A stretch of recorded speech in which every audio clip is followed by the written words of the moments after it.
uma imagem vale mais do que 1000 palavras. É uma frase muito comum. Ela é verdadeira? E de onde ela surgiu? Vamos falar, eu mostro uma imagem aqui, e aqui eu tenho a descrição dela com palavras. Qual é a mais rápida de ser entendida? A imagem. Você olha e decodifica rapidamente. E aqui você vai demorar mais. Isso é verdade, isso é um fato. Isso equivale a dizer que uma imagem vale mais do que 1000 palavras? Não. Depende da situação. Por exemplo, eu quero vender algo. Um entendimento rápido é importante para mim. Eu mostro um objeto, eu quero despertar o seu desejo, eu quero despertar uma série de coisas em você e vou falar um monte de coisas ali naquele comercial.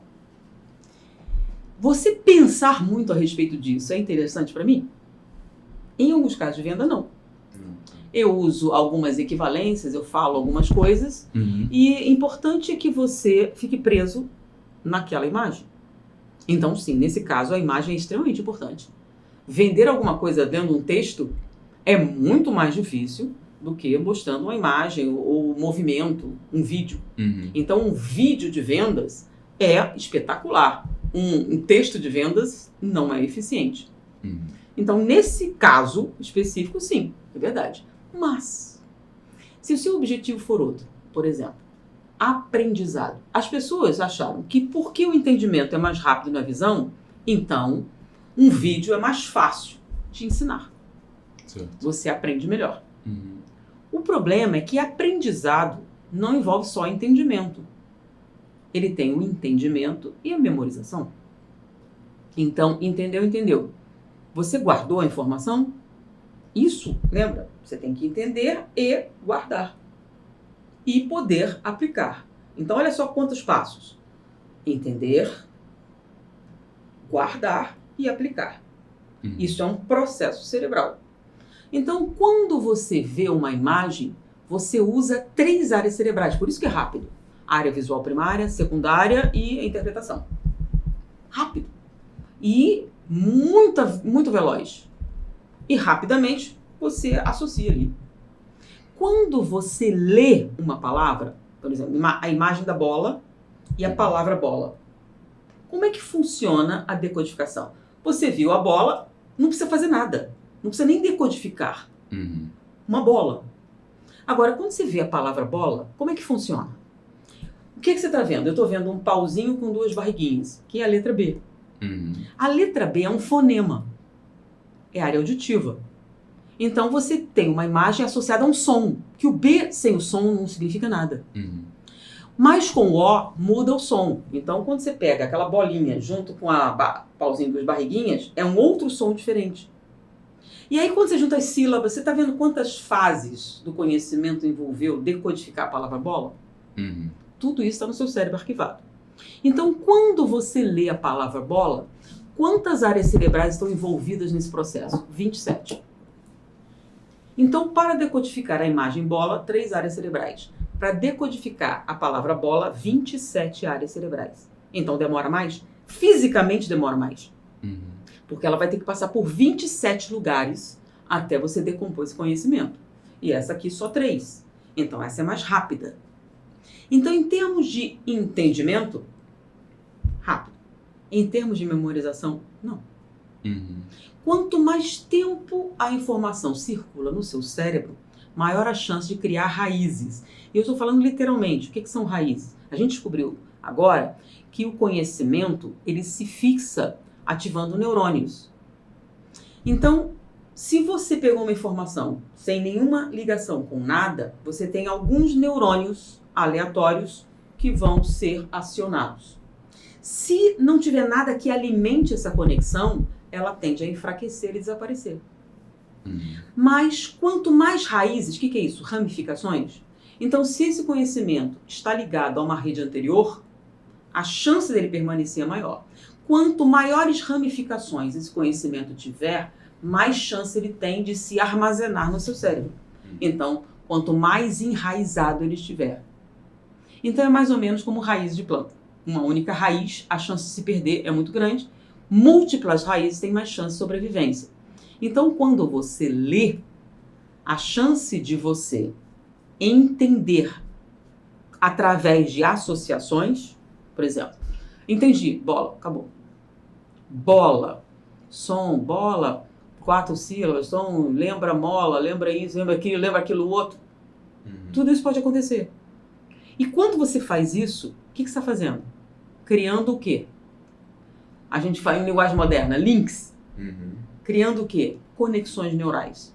Então, quando um conhecimento tem várias conexões, a chance dele permanecer é maior. E inúmeros testes foram realizados. Então, eles usaram um vídeo, o mais simples, um vídeo, pegaram uma máquina que tinha botões, alavancas, uma série de coisas para você realizar, pegaram um grupo, um vídeo para eles aprenderem, e um instrutor para responder perguntas. E um outro era um texto, que as pessoas tinham que ler para acionar a máquina, e um instrutor para responder perguntas.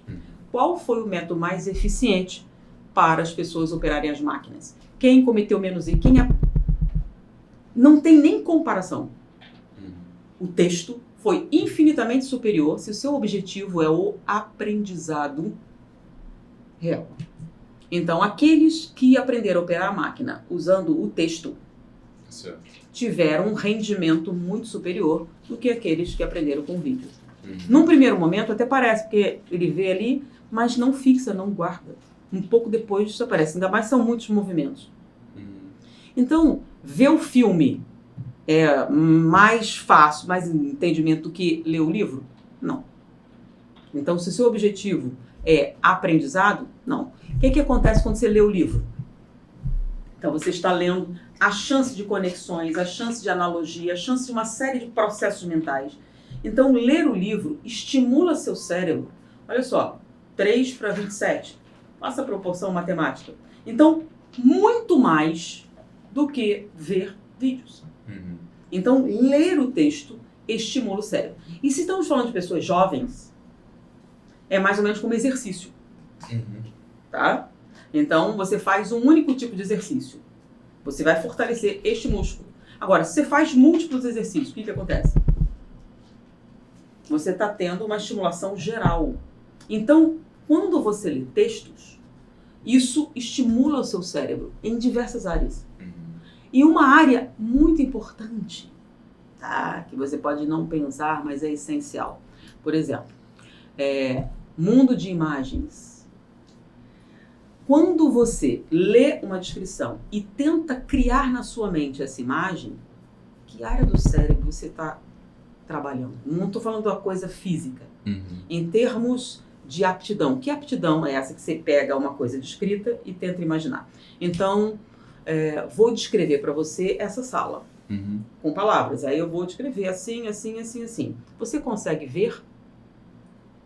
Parece uma coisa, para uma pessoa muito jovem, não consegue. Tem gente que não consegue. Você descrevendo não consegue ver. Eu não consigo ver o que você está dizendo. Como assim? Eu estou falando, estou na descrição, e você não consegue ver? Você não consegue transformar algo não físico em imagem? Qual é o ato que você está realizando? Criatividade.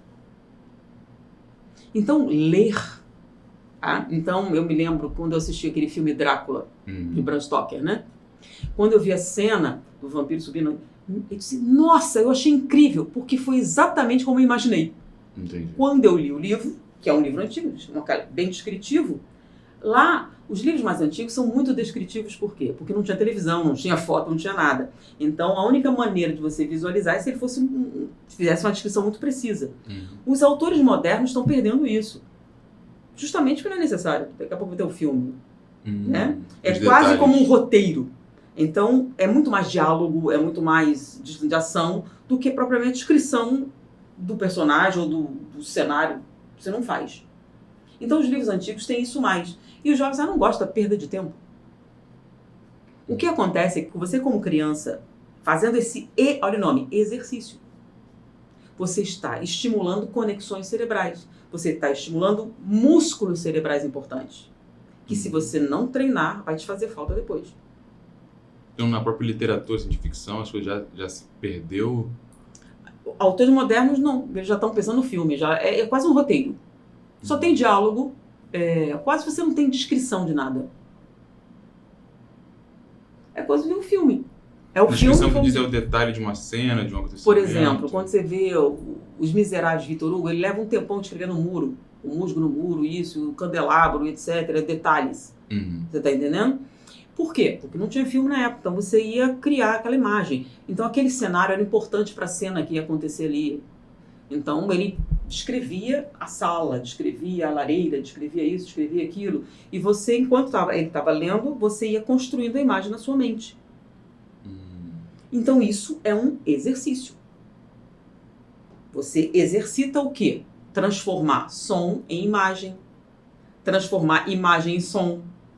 Você está treinando conexões diferentes em diferentes áreas. Porque o que é criatividade? É você acender um neurônio aqui e achar um paralelo, achar uma conexão em uma coisa totalmente distinta e ver, nossa, isso parece... E você acabou de criar uma conexão que nunca ninguém fez. Uma coisa nova.